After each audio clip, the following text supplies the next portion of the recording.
হঠাৎ বিশ্বনবী দেখলেন আকাশের সূর্যের আলো ক্ষীণ হতে শুরু করেছে, কমতে শুরু করেছে। তিনি খেয়াল করে দেখলেন এর কারণ সাইয়েদনা জিব্রাইল বিশাল ফেরেশতাদের বহন নিয়ে পৃথিবীতে নেমে আসছেন। পড়েন সুবহানাল্লাহ। এসে বললেন, ইয়া রাসূলুল্লাহ, আমি 1,40,000 ফেরেশতা নিয়ে নেমে এসেছি। আপনি কি জানেন না, ঠিক একটু আগে মদিনাতে আপনার এক প্রিয় সাহাবা, তার নাম হচ্ছে মুআবিয়া ইবনে মুআবিয়া আল মুজানি, একটু আগে শেষ নিঃশ্বাস ত্যাগ করেছে।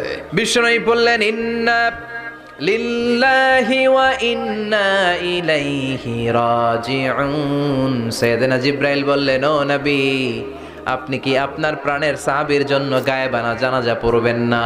বিশ্বনবী বললেন, অবশ্যই পড়ব। সাহাবীদের মধ্যে ঘোষণা দিলেন, ও সাহাবারা, তোমাদের ভাই মুআবিয়া ইবনে মুআবিয়া আল মুজানি কিছুক্ষণ আগে মদিনাতে ইন্তেকাল করেছে।